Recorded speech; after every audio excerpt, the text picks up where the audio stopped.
Hold on. Now this bit of news, it just blew my pumpernickel. We all thought Toto had ambitions of one day becoming the president of the FIA. Well, it turns out we were thinking about the wrong Wolf. It might be Susie Wolf who will go for this presidency gig. And you know what? I think she could actually win it. As I was writing notes for another video, this bit of news came across my feed. And my dropping of that other topic went about like this. Yeah! This news arrived like a freight train in my mind, and it helped clear up the confusion I had about Toto Wolff's most recent comment flattering the FIA regarding the booing last week at the F175 live show, and how he couldn't hear them. Which effectively boiled down to Mac just going, "Hey mate, are these guys booing me?" "Ah, no, Max, they're just saying, boo-wins, boo-wins." In any case, there is a report going around which originated in the Italian publication Autosprint about a possible plan of attack from the Wolff power couple against the current FIA president, Mohammed Ben Sulayem, which may manifest in not Toto, but his partner Susie, putting her hat in the ring for the upcoming presidential elections, which are due to be taking place very soon. The end of this year, in fact. All of which the incumbent is seeking a second 4-year term in office and can run for a third term after that. And what this really affirms to me is that Toto and Susie, they are really perfect for each other, and I'm so happy for them that they found each other. No, I'm not being facetious or anything, I really mean it. I think they are such a lovely couple. Yes, I can see this being a legitimate thing, and it would certainly explain a lot, be a narratively satisfying conclusion to the particular stories that we've seen, since, let's just say the Wolves don't exactly have the best of working relationships with the current overseer of F1's governing body. I'll go into more details about my thoughts in a moment and why I think this might be a viable candidacy if it does come to bear, but this is what the article from Autosprint, then conveyed via F1 Chronicle, said, pretty much. Ahem. According to the Italian magazine Autosprint, the saga between Ben Sulayem and the Wolves could actually be related to Susie's rumoured interest in running against the current FIA president in the elections late this year. The article suggests that the investigation into Wolves was a hidden message. As questionable as Ben Sulayem's actions are, every move he has made up to now has made sense, correspondent Stefano Tamburini said.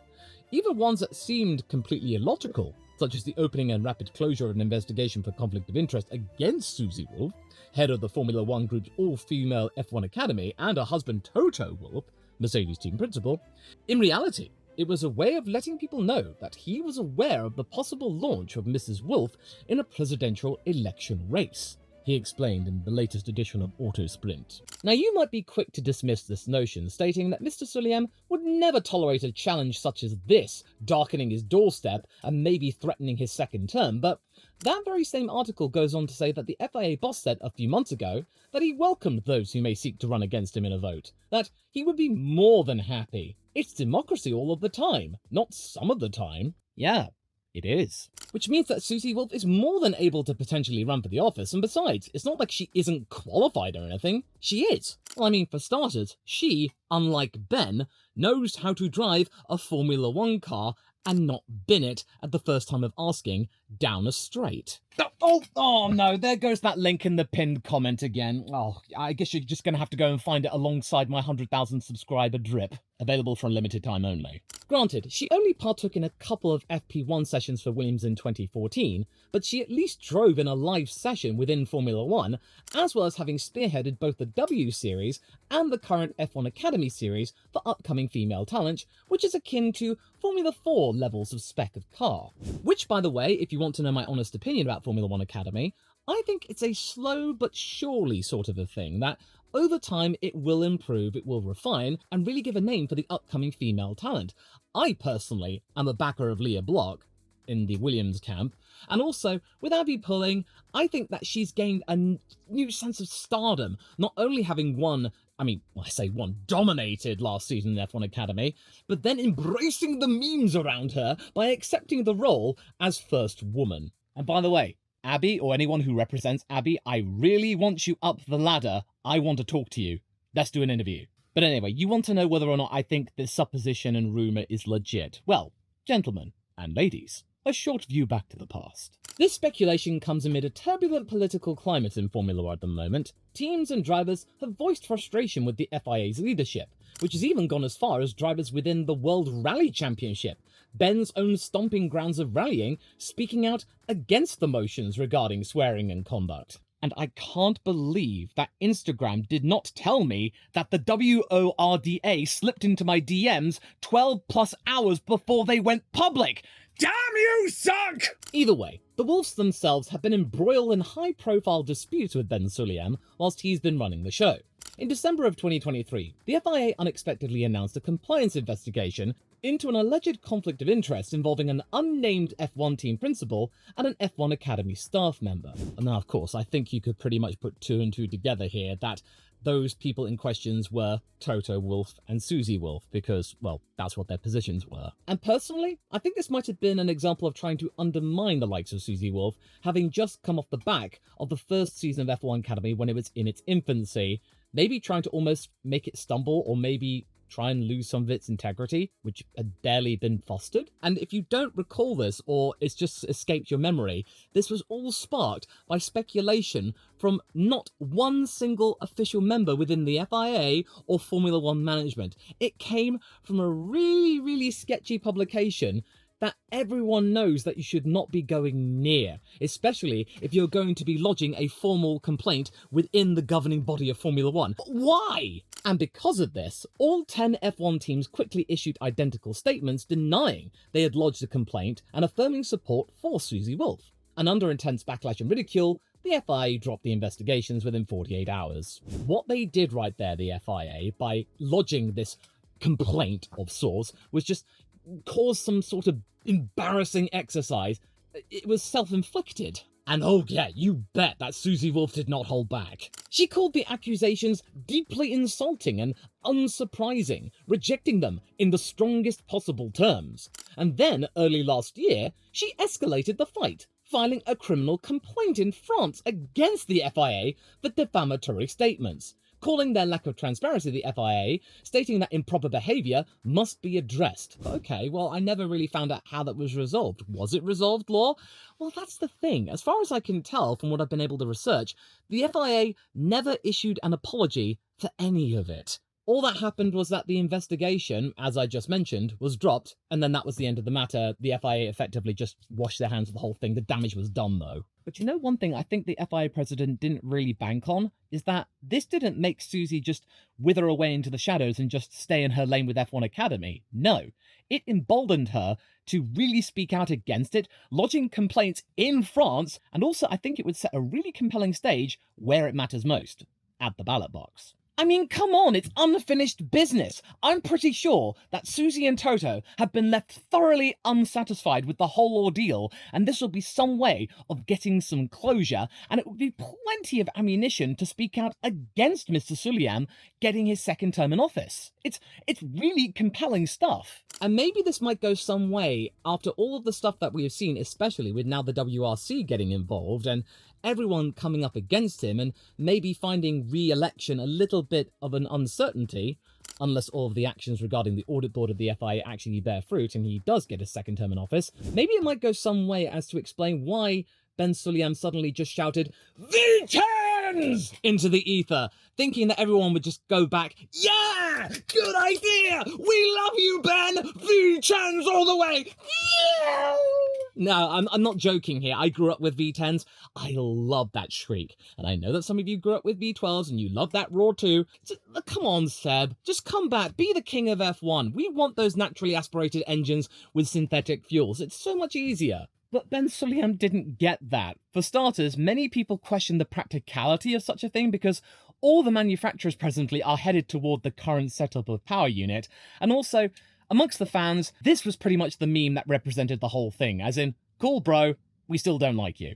But the biggest obstacle to a Wolff presidency? It is the conflict of interest. If Toto remains Mercedes team principal, the FIA could easily push back, arguing that no president could fairly govern while their spouse leads an F1 team, especially a competitive one. And that is why Jean Todt, who has been long associated with Ferrari, when he became the FIA president, he had not been the team principal of the Scuderia for a couple of seasons. He had washed his hands of Ferrari, and curiously enough, according to Jean, once he relinquished his role as the FIA president, Ferrari stopped returning his calls. And I will go into more detail in a moment about this part, but I think now this makes more sense. Toto's lot would be really complicated. Susie's, though, there are far few things for her to cut ties with, and maybe this might be the logical reason that Toto wouldn't be the one doing it. It would be Susie, the first female FIA president. Ooh, maybe a consultant would be Michel Mouton. Ooh, that would rub Ben Sulayem up the wrong way, especially from that rallying pedigree. This comes as a surprise to me, but a very welcome one. We all supposed that Toto would be a likely future president, once he had either grown weary of the grind that is running a Formula One team, or if maybe his gamble with Kimi Antonelli doesn't work out, and maybe the Mercedes board might look dimly at this option and encourage the Austrian to maybe retire or step back from active leadership, maybe even sell up his shares and go home. But judging from the first session of F1 testing that Kimi Antonelli topped the timesheets on, I'm pretty sure that he will be Toto telling everyone who would listen and saying, you see, I was right to put Kimi in the car. Look at my boy. He's on top of the timesheets. Lewis, you could have had this, but you played. But there is good reason to suspect that succeeding Mr. Sulayem is something that Wolff has been eyeing up, but not been pushed hard enough to take the leap of faith and announce himself and therefore depart Mercedes. He is known for a strategic diplomatic approach to dealing with the FIA and other stakeholders, Toto, and publicly, he often strikes a conciliatory tone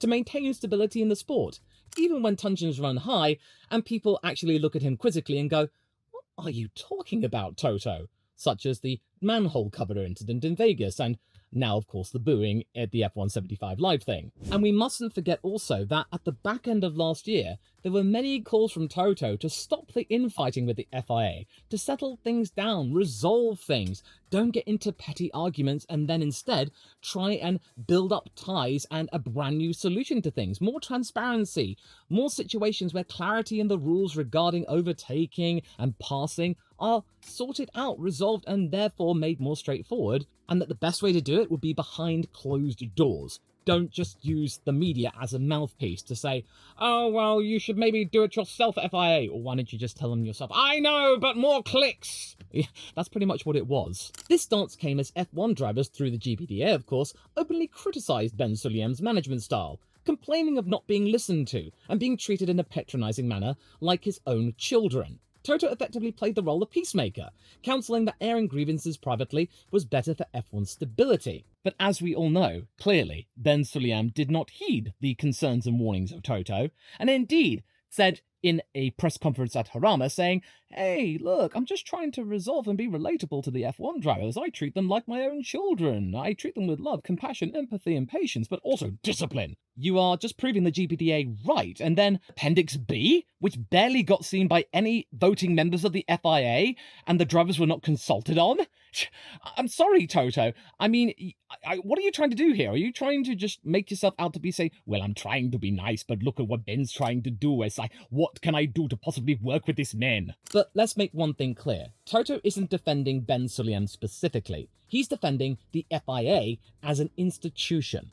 And whilst Wolff is critical of many decisions from that body, he's careful in how he picks his battles. He rarely engages in public mudslinging, but takes a diplomatic approach instead. One example? He surprisingly backed Sulayem's push to curb driver swearing over team radios, citing professional concerns, saying, "I have my conflicts with Mohammed. I disagree with many of the things he's done," Wolff admitted. But by selectively aligning with the FIA on minor issues, he keeps the door open for cooperation while maintaining its own stance on leadership. So whilst there are certainly grounds to suspect that either Toto or Susie, I'm honestly leaning towards Susie at the moment, could actually mount a campaign to become the next FIA president, this is not something that either party would take lightly. This is not just a casual saying, "Oh, I'm just going to run for president just for lulz." No, this would come with personal sacrifice. But if one had to do the deed and cut off ties that they presently have, Susie Wolff's ties would be easier to get rid of because they are far less complex. Toto, that web of intricacies that he has with Mercedes AMG that have been built over a decade, that's a really difficult thing to try and piece through and therefore then purge. Let's be real. If Toto did run for the FIA presidentship, he would unquestionably have to step aside from his Mercedes F1 role. He'd be giving up leading one of the most successful F1 teams of all time, and probably his equity position, for a chance to lead the governing body, which may or may not pay off. Because there's also a chance he may not succeed in defeating Ben Sulayem and becoming the new president. That, sure, he might end up having hundreds of millions of dollars in the bank, But at the same time, he would no longer be the team principal of Mercedes. He would not be able to go back to that job should he fail in this candidacy. This is a big risk to take. He has to know he has support. Besides, contractually speaking, I'm quite sure that Toto's contract with that organisation is even more complex than some drivers' contracts. Susie's professional ties, while significant, might be easier to untangle. She is employed by Formula One management as managing director of F1 Academy, rather than holding a team ownership stake. Still, she would need to resign from her position in order to do this presidency candidacy. And whilst this would be a far less tricky process to detach yourself from, you surely don't think that there would be opposers to this move of Susie's from the paddock itself, right? Maybe one Christian Horner? I think Fred would be quiet though, because I think if he were to voice his protestations representing Ferrari, that the entire paddock would just go, ha! Like you're one to talk. Remember the days when the FIA stood for Ferrari International Assistance? Yeah, Ferrari, just be quiet. And even though I'm a little bit cynical with the Christian Horner remark, I do think a Wolff-led FIA could improve relations with teams and drivers in areas where the current administration is seen as lacking. Communication, consistency, engagement. It would have to overcome an initial credibility test, though, regarding neutrality, to make sure everything is legit and above board, and that there would be no mechanisms that would favour the likes of Mercedes over anyone else. And one thing that I think will really help the Wolves, if they do mount this campaign, is that there is, at the moment, a desire for change and to turn things around in terms of the perception of the FIA. We all remember what happened at the end of 2021, right? Some more traumatically than others. The Michael Massey incident. There was a call for change, something to be done in order to make sure that something like that did not happen again, where a race director could be pressured by a team to do something that they weren't really supposed to do. And sure enough, we did get change. Mohammed Ben Sulayem stepped in, and immediately there was controversy with that whole jewellery incident. The chips are down. The entire F1 paddock sided with Susie Wolff against what they perceived at the time heavy-handed treatment by Sulayem's FIA. That unity indicates that many stakeholders already view the Wolves as principled figures, who have the sport's best interests at heart. If either of them were in charge, they could likely count on cooperation from teams and drivers, provided they demonstrate fairness, which would be regularly checked, I would suspect, by representatives of all active teams in the sport. One could easily imagine, without really putting much thought into it, that you would actually have proper, constructive dialogue with all representatives within Formula One. The requests of the GPDA would be easily taken on board without even a smidgen of skepticism. It would be just like, yeah, okay, drivers, we take you seriously. You go around a track at 200 miles an hour and put your lives at risk. Yeah, you deserve to be heard. Because most importantly, the Wolves, they get Formula One. They've been involved in the sport for over a decade, coming up to 15 years. Not to mention, this could easily improve the relationships with the FIA's commercial partner, Formula One Management, Liberty Media, Stefano Domenicali. You get the sense that one day they seem relatively okay and civil, and then the next, they're going against the wishes of Liberty Media and the commercial aspect of things. Considering banning team radio, one of Liberty Media's best assets in promoting the sport? Are you mad? And as we all know, Stefano Domenicali, their representative, voted against all the stuff, Appendix B, etc., all those fines for swearing and misconduct, and issuing personal statements, and potential suspensions from races and points deductions. Yeah, Liberty Media did not approve that at all. And a president like Susie, who literally works daily with Stefano Domenicali, that could easily restore a healthier FIA-FOM partnership, indirectly benefiting teams and drivers through smoother rulemaking and promotional efforts. Yeah, that's all very well and good, Law, but I just want to know, could Susie Wolff actually win this thing? Well, it is too early to say, and not to mention for the fact that these are rumours at the moment, it's speculation. There have been no announcements of any potential candidate against the current president. There is still plenty of time for that to happen. There could be other candidates that might be more credible. We never know. But one thing might be clear from the fact that these rumours have even circulated, that maybe deep down, the stakeholders and shareholders and representatives of Formula One may be unhappy with where things are going with the FIA, that they want some kind of dialogue to resolve these issues and build a stronger tie, rather than go down the path of a potential breakaway effort, which in of itself would still be not beneficial to the likes of the Liberty Media. It's better for them to remain together than to threaten a breaking up. And yeah, I do think Susie Wolff is a serious candidate here. Her struggle with the FIA over the conflict of interest thing, it made her a principled and fearless figure, eager to hold the regulator accountable. Her actions garnered support and sympathy from everybody. And with the backing and strategic ability of her husband, he plays a role also in this political chess match, likely in the background due to Mercedes' responsibilities. Not to mention for the fact that, given the fact that Toto and Susie are deeply involved with an FIA-mandated sport, this insider connection could really bolster their chances in an upcoming election. It would be so much difficult if they were on the periphery. They were not really known amongst many of the stakeholders of Formula One. Because even though the Mercedes domination era wasn't exactly thrilling when it came to marketing or promotional stuff, it still came at a time when Formula One was rapidly growing, and it did help the sport and then make a name of Lewis Hamilton. Formula One is in much better shape than it was 8 years ago, and of course, the FIA would have gotten a certainly big chunk of money out of all of that. But many things could happen before the FIA General Assembly votes. Ben Sulayem, he may repair F1 stakeholder relations or restore confidence with the fans, reducing the present loud calls for a new change in leadership. Also, other errors could boost support for a challenger like Susie. Whilst running the F1 Academy, she's surely networked with FIA members as to whether or not a run for the presidency was viable. And if she does run, it won't be just your typical election, it'll be a battle for the soul of F1 governance. The choice is perfectly clear. It could either see the FIA continuing with what they've got right now, which is a worrying trend of self-preservation and a feeling of main character energy, or maybe a return to a model where the FIA actually respects its drivers and listens to them and treats them like adults. Unlike what Mr. Sulayem said again, he sees the drivers as children, which is what the drivers did not want to be seen as. If the Wolves truly want reform, now that I've actually seen this in the light of day and I've had some time to think about it, yeah, Susie is the more viable and likely and successful challenger. She will likely have much less resistance from current F1 team owners. And I'm serious, she does have good connections here, and you might be saying, well, wait a minute, this is a conflict of interest, but given the current situation and the relationship with the FIA and Formula One, I'm pretty sure that anyone who is in the paddock wants this all to end, to stop, and if Susie or Toto can make this happen, then the insiders and everyone involved and the right stakeholders will make this happen, I guarantee you. It'll be the most important and most watched FIA election in decades. A lot of things could go down. Much like how a lot of things could go down in F1 testing in Bahrain at the moment, which is taking place as we speak. To find out to have a look at my preview for the event, as well as me predicting who is going in as the most confident team, watch this video next, straight after this one.